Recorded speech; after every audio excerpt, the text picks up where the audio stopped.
प्रमाणात एवढ्या मोठ्या थाटामाटात सत्कार होतोय ही आपल्यासाठी अभिमानाची गोष्ट आहे। पण मित्रांनो, साहेबांनी आटपाडीच्या सत्कार सोहळ्यामध्ये सांगितलेलं होतं की आता आपला संघर्ष संपलाय, आता आपला संघर्ष संपलाय, ज्यांना संघर्ष करायचा त्यांना करू द्या। त्याबद्दल मी एक 4 ओळी कविता बोलतो आणि थांबतो। आनंदाचं आणि हक्काचं, आनंदाचं आणि हक्काचं दिवस आता उजाडलं, दिवस आता उजाडलं। पडळकर साहेबांनी अख्खं मार्केट हलवलं, पडळकर साहेबांनी अख्खं मार्केट हलवलं। शिवरायांचा आणि मल्हाररावांचा मावळा तो खरा, शिवरायांचा आणि मल्हाररावांचा मावळा तो खरा।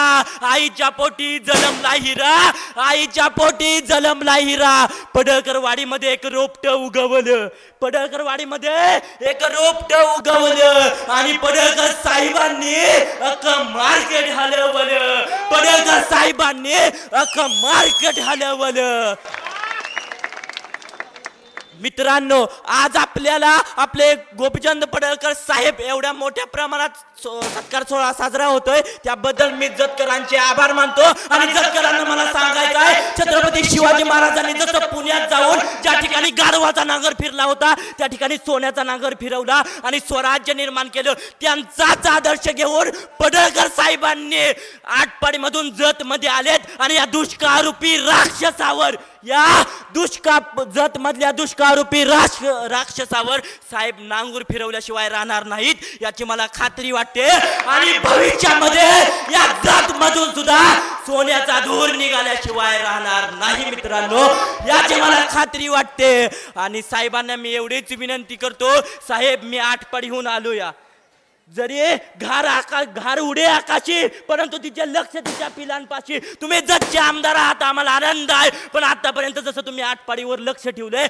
आतापर्यंत जसं तुमचं आमच्यावर लक्ष आहे तसंच इथून पुढेही राहू द्या। म्हणूनच म्हणतो, कार्य ज्यांचं निस्वार्थ आणि दमदार आहे, कार्य ज्यांचं निस्वार्थ आणि दमदार आहे, काळी नाही तर जी धगधगती आग आहे, काळी नाही तर जी धगधगती आग आहे।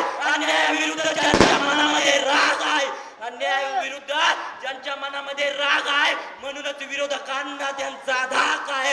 आतापर्यंत अनेक नेते झाले असतील या जत मध्ये, आतापर्यंत अनेक नेते झाले असतील या जत मध्ये, पण पडळकर साहेब त्या सर्वांचा बाप आहेत, पण पडळकर साहेब त्या सर्वांचा बाप आहेत।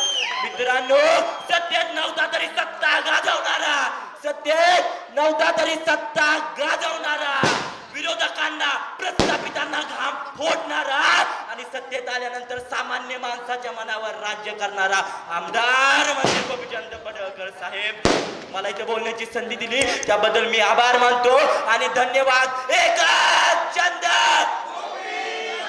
एकच चंद, धन्यवाद। एक स्फुरंदायी भाषण या निमित्तानं आपल्या सगळ्यांना ऐकायला मिळालं।